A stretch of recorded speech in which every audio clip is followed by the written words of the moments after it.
Let's go straight to our next guest. Let's talk, well, about our defences and indeed Chagos Islands as well, as much as they form a part of our defence. Tobias Ellwood joins us, former Conservative MP, of course, now former Defence and Foreign Minister, of course. Very good morning to you, Tobias. Good to see you. You're in a lovely, lovely sunny part of the country, but you are also somewhere rather cold by the looks of you. Hope you can make it through to 11. Let's talk about defence spending, because we've had the Munich Security Conference, and I know you were attending that, and lots of talk about our need for Europe to kind of step up and look after our defence. The Prime Minister has said he's looking at increasing our defence spending. He's in some comments this morning. Do you think that we are going to actually see a ramping up of our defence spending? Well, goodness me, how many times have you and I Yes. talked about, the growing threats that we face, the need to invest more in our defence, the fact that our world's becoming more dangerous, and the defence budget hasn't really changed.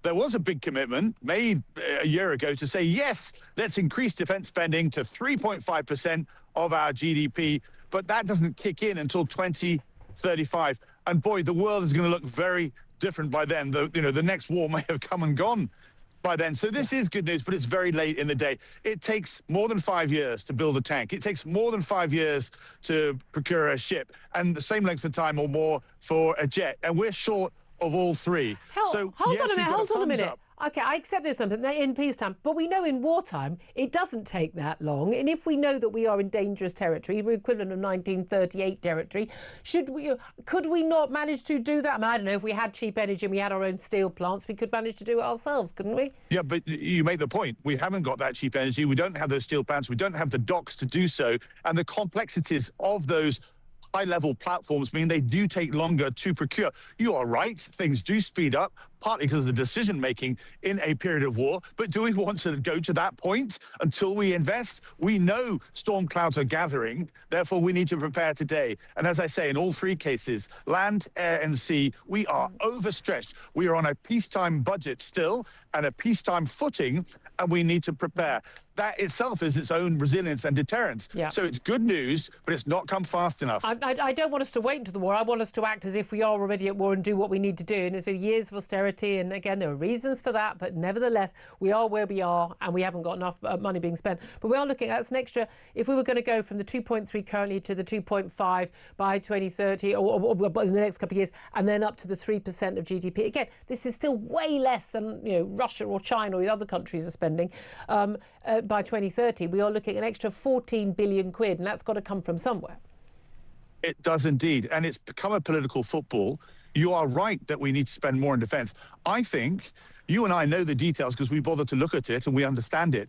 If those details were shared by governments with the British people, there'd be more incentive to say, yes, I see why we need to spend more on defence, let's do it. But the reason why is that, understandably, the world does feel more dangerous, but life continues on here. Yeah. The war seems a long way away. We don't need to spend it. Let's focus on education, on schooling and so forth. Yeah. That's understood. But those times have changed. War is coming our way. And as I say, a frank conversation with the British people, we could indeed get a green light for that defence spending increase. Well, I would like to see Labour and Conservative show some maturity, come together to say, let's take this away from being a political football. Absolutely.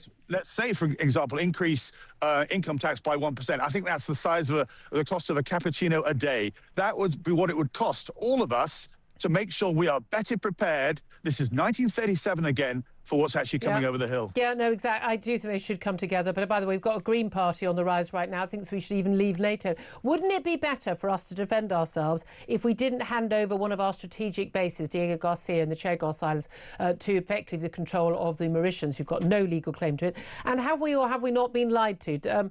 Robert Midgley, who's been looking into this, he's a journalist, he's pointed out, and Daniel Hannon, someone who's campaigned on this issue as well, that we have been lied to, both in the media but also in Parliament, that we were told there was a legal threat that we wouldn't be able to carry on operating the Diego Garcia base unless we handed over to Mauritius the actual islands of the Chagos Islands and then leased them back. This is apparently completely and utterly untrue. And in written answers, freedom of information answers and ministerial questions, Labour ministers, they claimed the base was under threat from what's called ITLOS. And this is the UN Convention of the Law of the Sea.